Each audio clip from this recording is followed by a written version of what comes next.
video, we're going to be looking at how we can write linear equations and use the different forms of our linear equations to do that. So first we're going to compare two of the common forms we're going to use a lot. First of which being point-slope form, y minus y1 equals m times parentheses x minus x1, and then closing your parentheses. M is our slope. x1 comma y1 is a point on the line. This form is nice because it does easily convert to slope-intercept form, and it can easily convert the standard form if you needed it to as well. Here we have y minus 5 equals negative 2 parentheses x plus 3. If you'll notice here I have a plus, and in our original form it's always minus, and what that tells me is my point, when I pull it out, actually needs to have the opposite sign. So it would be negative 3 comma 5 as a point on the line, and my slope is going to be negative 2 because that's the number in front of the parentheses. When we go over to slope-intercept form, this is the form most of us are used to working with and feel a little more comfortable with up to this point in the math because you've probably seen it before a lot. M is still your slope, B is your y-intercept. It's very easy to use for graphing because we have our y-intercept and our slope to move from. We also use it in function notation a whole lot because y can be switched out for f of x, so this is a nice one if you need to put it into function notation. And in our example, y equals negative 4x plus 12, I know my slope is that negative 4. My y-intercept is going to be 12. I can also write that as the point 0 comma 12 because I know my y-intercept always has an x value of 0. So I mentioned before that point-slope form easily converts to slope-intercept form. And it does. And there is a list of steps that if you follow these will always work. So the first thing we want to do is write our original equation. So we're going to work with that y minus 5 equals negative 2 times parentheses x plus 3, closing your parentheses. Then I want to distribute my slope. Nothing changes on my left side, so I still have y minus 5. On my right side, now I've distributed that slope. Negative 2 times x gives me negative 2x. Negative 2 times positive 3 gives me negative 6. So y minus 5 equals negative 2x minus 6. The next step sounds confusing, and it's really not. You're going to use your inverse operations to move the constant away from y. What's that mean? I need to get rid of this minus 5. How do I move that away? I know to get rid of that, I can add 5 to both sides. That's all we're doing. Either using addition or subtraction, depending on what you need, what's already in the problem. Use the opposite. So that leaves us with just y on our left. Nothing combined with our x term, so we still have negative 2x. Pay attention to your signs. Negative 6 plus 5 leaves you with negative 1. So y equals negative 2x minus 1 is our equation. I can also put that into function notation, replacing the y with f of x equals negative 2x minus 1. So let's look a little bit more closely at some of the things that we use in these equations. Slope and rate of change. It's important to note that slope and rate of change of a linear function are the same thing. So you'll be asked for slope or asked for rate of change, but you're really being asked for the same concept. We could interchange those words. Slope is our change of output over our change in input, our change in y over our change in x, or often we refer to it as rise over run, and of course we have our equation to help us find it, y2 minus y1 all over x2 minus x1. So if we are given 2 points and we need to find the rate of change, remember that's the same thing as the slope, So the first thing I want to do is write down my slope formula, and I want to list which one's 0.1, which one's 0.2. Doing this a lot of times helps you prevent putting things in the wrong place. And then I just start to fill in. Y value of 0.2 is 7, y value of 0.1 is 9, x value of 0.2 is 0, x value of 0.1 is -3. Notice I put my -3 in parentheses. I am subtracting a negative. Subtracting the negative, remember, is the same thing as just adding a positive.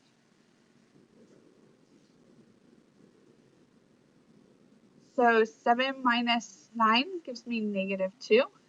0 minus -3, or 0 plus 3, gives me +3. So my rate of change between these 2 points, my slope between these 2 points, is -2/3. So then we also need to look at our y-intercept, which we may also call our initial value. I do want to point out when we are talking about initial value in this course that we are talking about that y-intercept. So if you're asked for the initial value of a function and you're given a table, it does not mean the first thing in the table. Please note that it does mean the y-intercept. So if we're given 2 points, we have a couple methods. One is you can always find your slope. Use point slope form, switch to slope intercept form, and then pull it straight out of there. However, that can sometimes be more work than just remembering a few basic things. We already talked about the y-intercept will always have an x value of 0. And if our values are small enough, we can follow a pattern to get there. So here I've created a table. I've plugged in my points, 2, 5, 4, 4, and I know I need that x value being 0. So I'm just going to see if I can follow a pattern and figure out what's going on. Here I went down by 2. I noticed to get from 2 to 0, I'm also going to go down to 2. With my y values, I actually went up, and notice this is as we go up the table. So I went up 1.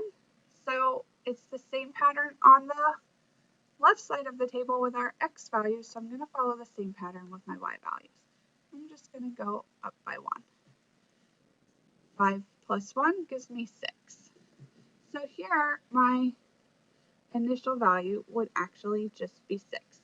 Using this table, I can actually also find my rate of change. Change in y, 1 over change in x, minus 2. So 1 over -2, or we could write it as -1/2, is also my rate of change, or my slope. So I can easily pull that from the table, even though that's not actually what the question was asking. We used it to help me find my initial value. It's also important to note that other keywords that you might see, especially when we're working with word problems or things, might be starting value, original amount, things like that may be your hint words that they are giving you your initial value, your y-intercept. So let's look at some of our favorite things. Word problems. Yay! I know you guys are so excited. So we have Erwin, and he has $70 in the class party fund. He's collecting $3 from each student to go towards the end of the year party, and they want an equation to describe the linear relationship. So let's look at the things we know. We know we have $75 already. So we're starting with $75. So notice we have the word starting. That's a kind of hint that, hey, this is my y-intercept.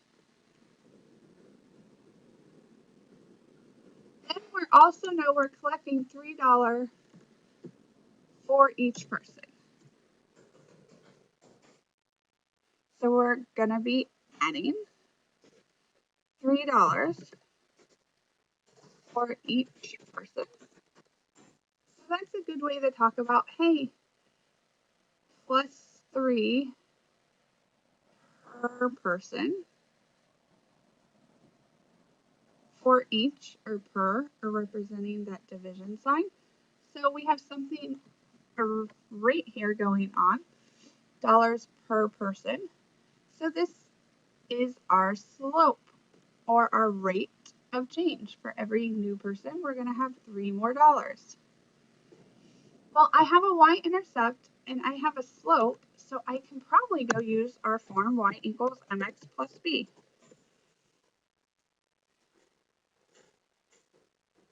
I'm going to plug in my m value. I know that's 3 because I'm going up 3. It's positive 3 for every additional person I get. X in this case would be our people. Plus, how much did I start with? 75. So that would be our equation, y equals 3x plus 75. We don't have to look at the word problem and immediately have the function or the equation. We can work it out a piece at a time.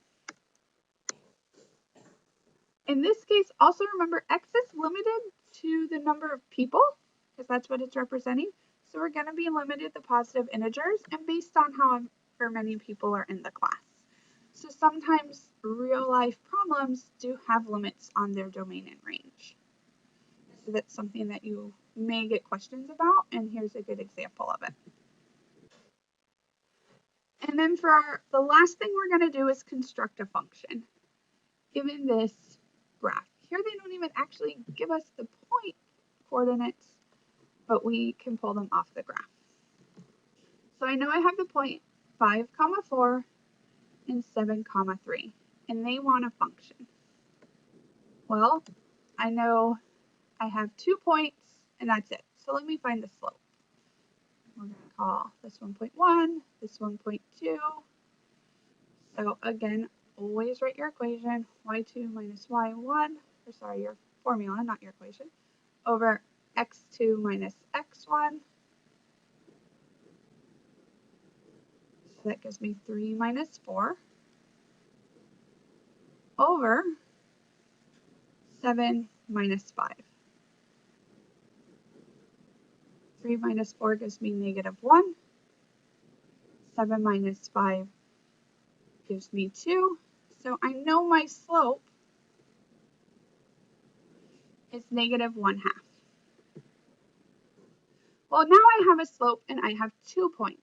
So I'm going to use slope-intercept form. Well, I don't have an intercept. That won't work. So then I think about what other forms do I have? I have a slope and I have 2 points. I can use point-slope form. So sometimes if you try something and it doesn't work out, and you realize you don't have the right information, that's okay. Go look at what else you have. But anytime I have a point and a slope, I want to use point-slope form. So y minus y1 equals m x minus x1. Here I could use either point. I already have one labeled 0.1, so that's the point I'm going to go ahead and plug in. I could also plug in the other point though, and it would still work out. So y minus 4 equals negative 1/2 x minus 5. If you remember your steps, and hopefully you wrote them in your notes, I'm going to distribute my slope. Y minus 4 equals negative 1/2 x. I have a negative times a negative, so that's going to give me a positive. So negative 1/2 times negative 5. I'm going to just leave it as a fraction. It's going to give me positive 5 over 2, or 2.5. Now I need to add my 4. Well, this gets a little bit trickier because I have 4 written as a whole number, and I kind of need to know how to write it as a fraction to add it to a fraction. So 4 over 1, I'm adding fractions. I have to have like bases. So I'm just going to multiply the top and the bottom by 2. That's going to be the same thing as 8 over 2. So I'm going to add 8 over 2 to both sides.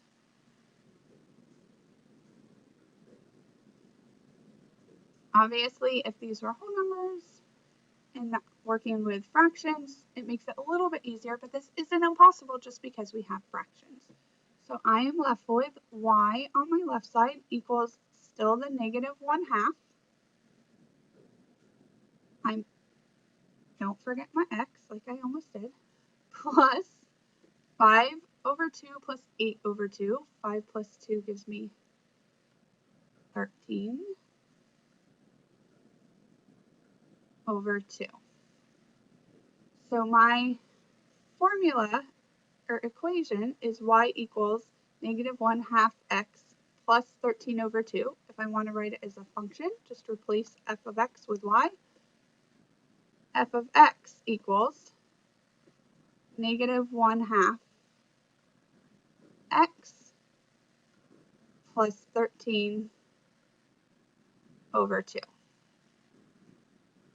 So even when we have fractions, the steps still work. We had to do a little bit of extra work though to help us work with our fractions.